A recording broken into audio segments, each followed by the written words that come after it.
Hello, New Hope family. Welcome to the Grow Podcast. I'm your host, Adam Strunz, and I'm thrilled to have Pastor Aaron with me today. We're dedicated to helping you take your next step in your relationship with Jesus. Thank you for joining us.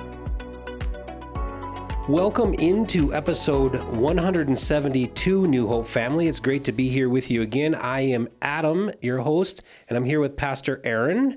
And if you are watching on YouTube, you'll notice that we have arrived at our new set.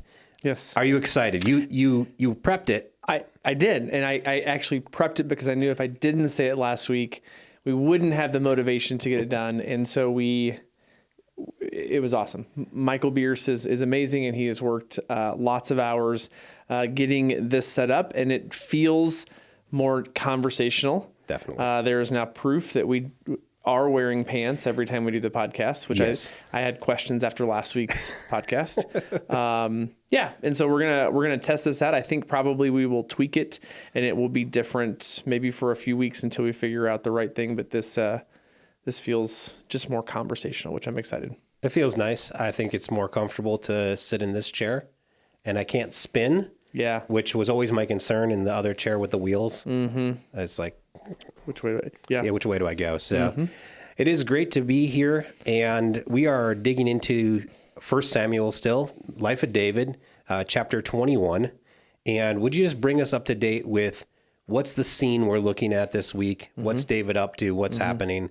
And with that, what's the why behind looking at it? Yeah. So in the text thus far, David, he kind of is catapulted into this like legend status, right? He defeats the giant, and it doesn't take long for news to travel that like, whoa, look what this guy did. Mm-hmm. Saul put him in his service, and he goes and he starts just winning battles. And because God was with him, he was prevailing in everything that he was given, which creates some tension between David and King Saul.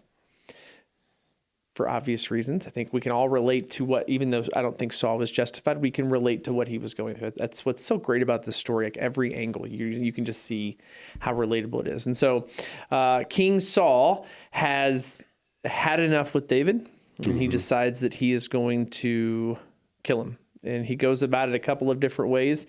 Sometimes he just reacts, like flinging a spear on a wall, and the other times he's more strategic in his approach. But it all boiled down to this one scene where Saul sends his people after David. David escapes through the help of his wife, who happens to be Saul's daughter. Mm-hmm. And David goes and he visits a priest, a friendly face. The point of the message and where I really met God this week in the text was David had every reason to believe that God was going to take care of him because God had taken care of him up until that point. Mm-hmm. God was faithful.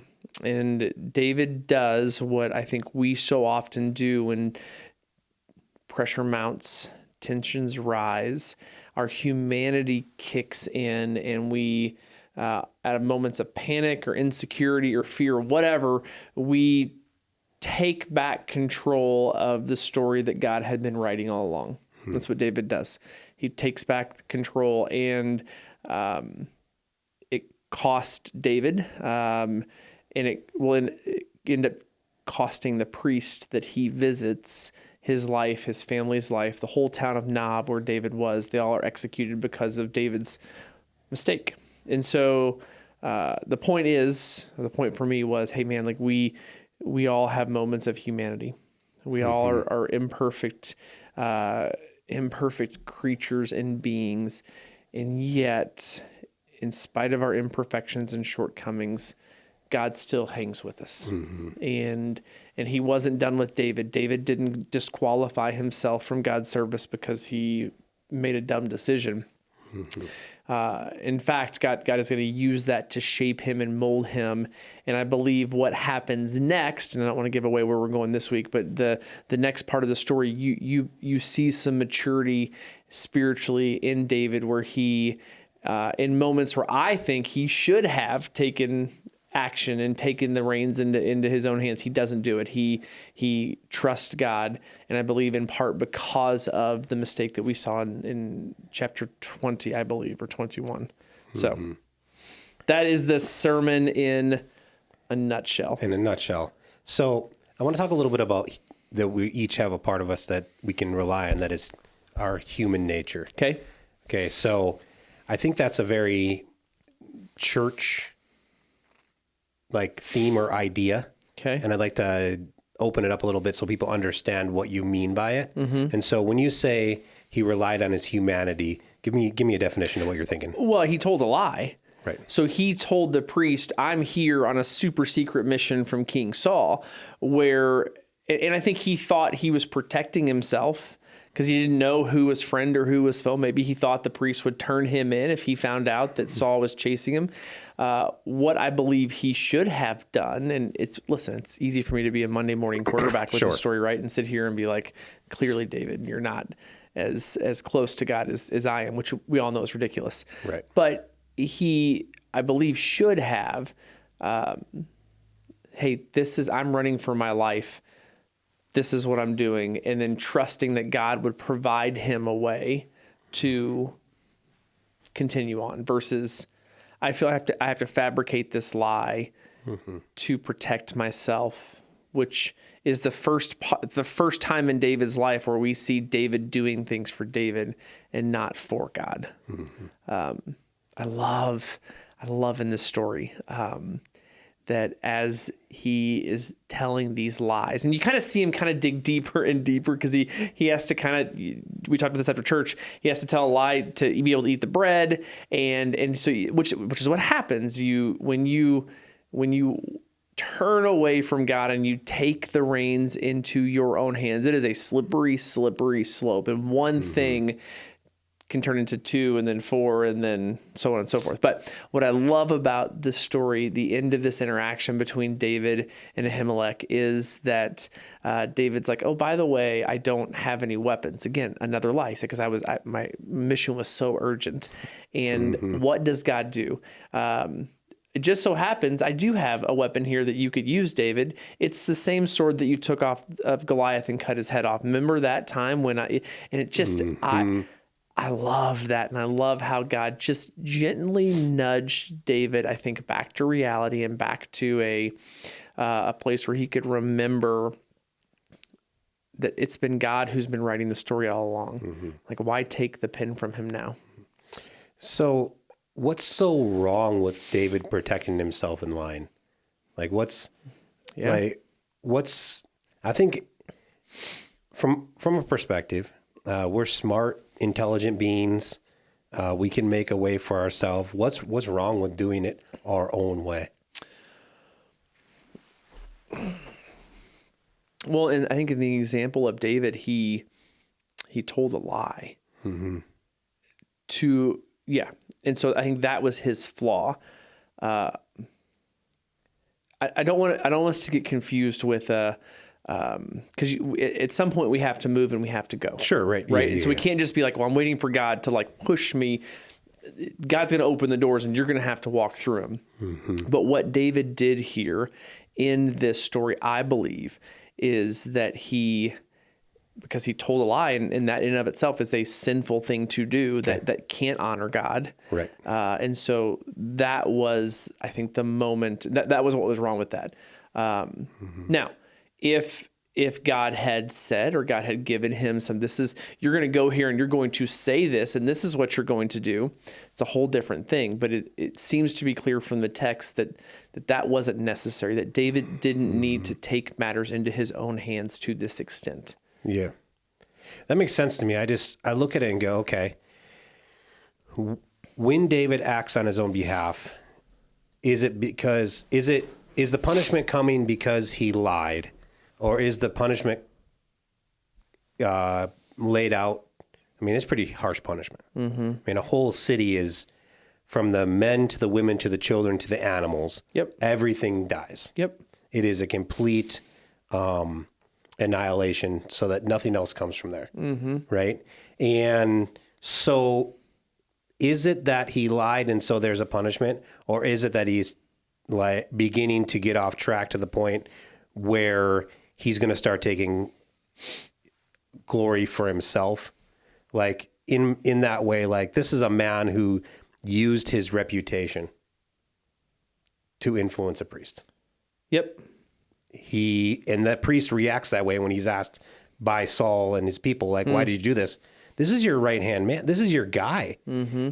Why would I question him? Do you know his exploits? Do you know who he is? Mm-hmm. And I wonder, and I look at it and go, okay, is he at a crux where he's got to find some humility? So in your thought is, and that's a great way of thinking about it, that it was that David, was using his power, his position, his presence to further this versus before, like when he was talking with Saul with Goliath, like the Lord has delivered me, the Lord will deliver me, the Lord will do all these things. Yes. And because he's had a little success, he is then making himself the star of the story. In the way that he has to do that because he's on the run. Yeah. Yeah, and I just wonder, God has no place for that. He doesn't make room for that at all. No. The moment that Moses acts according to that, when he, hits the rock instead of speaking to the rock, using like, I know how to do this, Lord, I'll do it my way. Yeah. There's no room for that. Right. And across the board, whenever we try to say, I'll be Lord, you wait, he just doesn't. There's no room for that. Yeah. It's just a question I have. I don't know. I think that is, clearly this new set has, it's causing that maybe the best question that you've asked in our time together. I've never thought through it that way, but you're right. Because that's and I think Moses is a great example. The moment Moses made himself the star of the story was when God said, no. You've forgotten that I am God and you are not. And that's what David's doing here in a lot of ways, is he's making himself the main character when this has been God's story from the beginning. Mm-hmm. It's the only time in the New Testament when I see a harsh chastisement from Jesus, when Peter says, you don't have to go to the cross, Lord. Don't do that. Get behind me, Satan. Yeah. And he's like, literally, you have in mind worldly things. Mm-hmm. And so when you say, when we live out of our humanity, I think of that. You have in mind the plans of the world. Mm-hmm. And if we get off of the kingdom plan, there isn't room. It's like falling off this table. Yeah.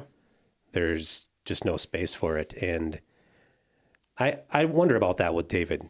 His failures have massive consequences because of the kingdom role. You don't get to have minor consequences. Mm-hmm. And that's just a thought I have. I've never heard it really talked about necessarily. It's a good thought. But it makes me nervous as a leader in the church. I get cautious. Yep.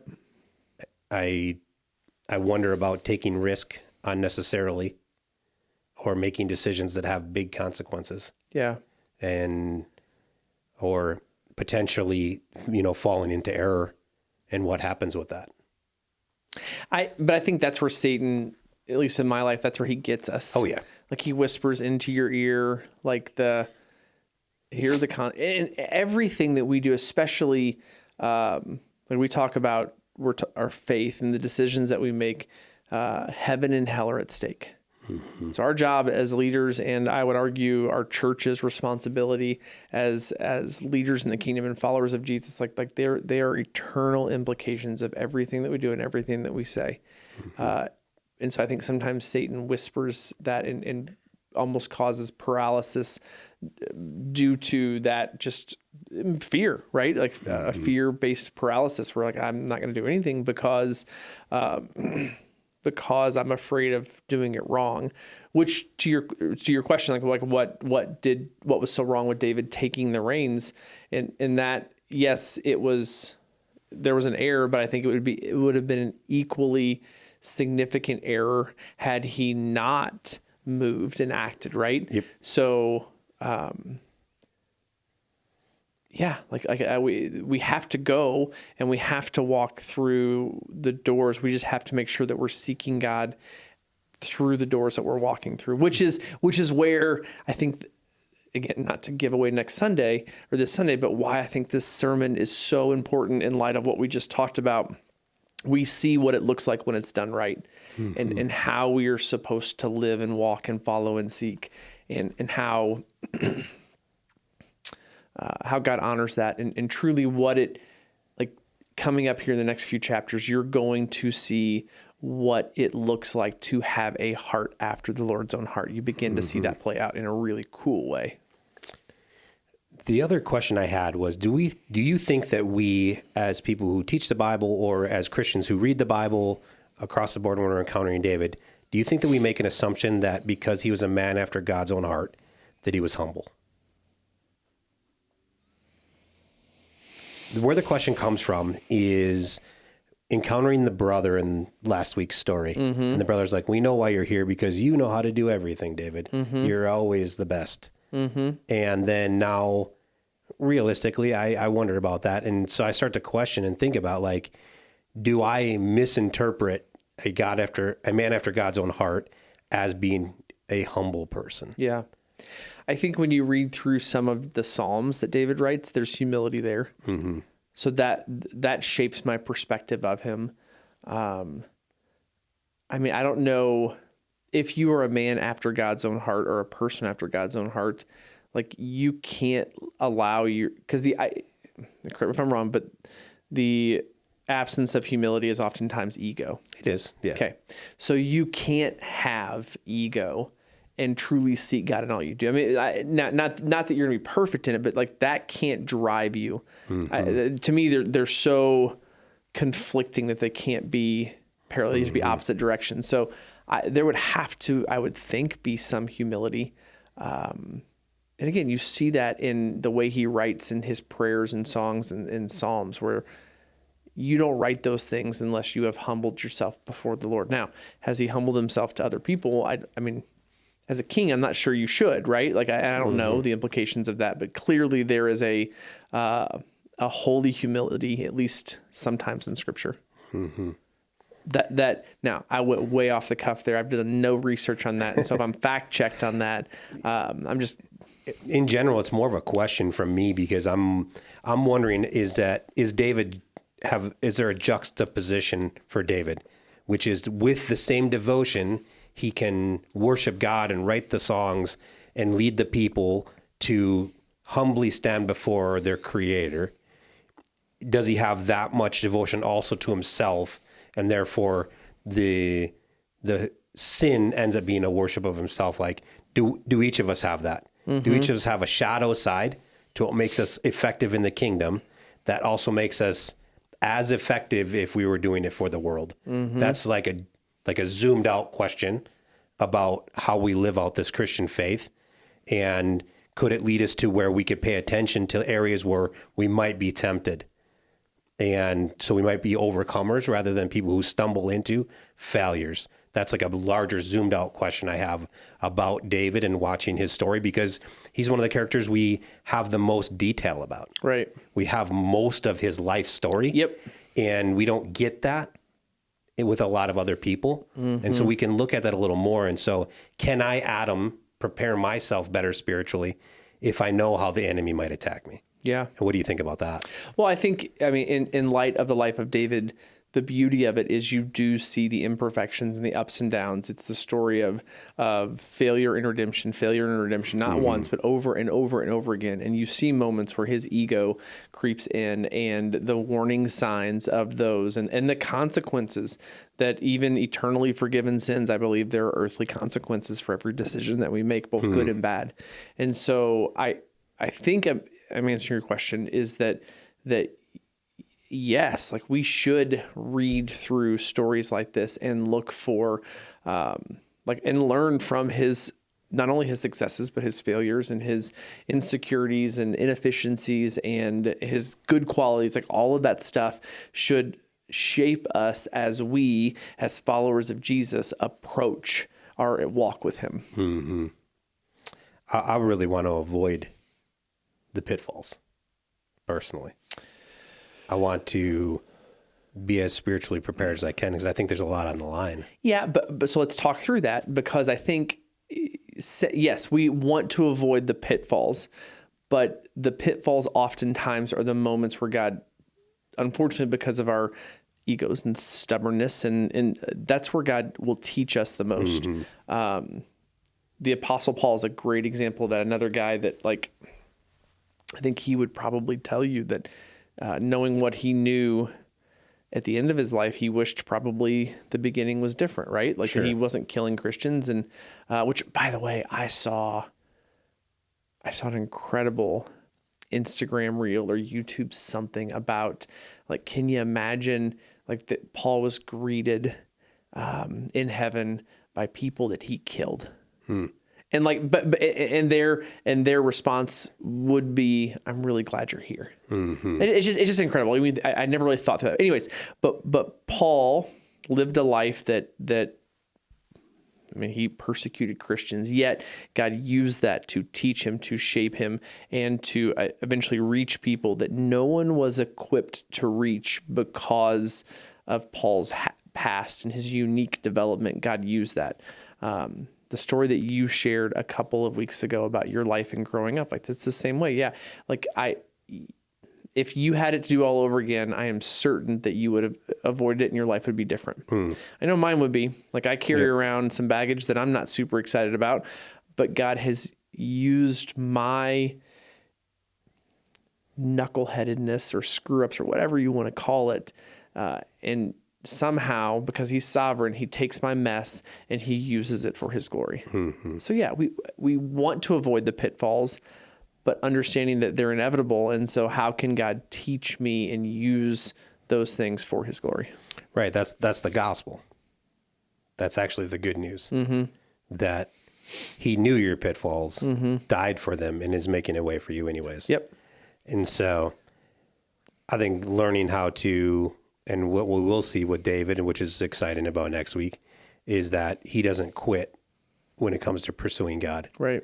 And so in our pitfalls, when we fail, when we let people down, when we let ourselves down, when we know we've done what God didn't want for us to do, do we turn around and face him and be honest about it? Yeah. Raise our hand and say, yeah, that was me.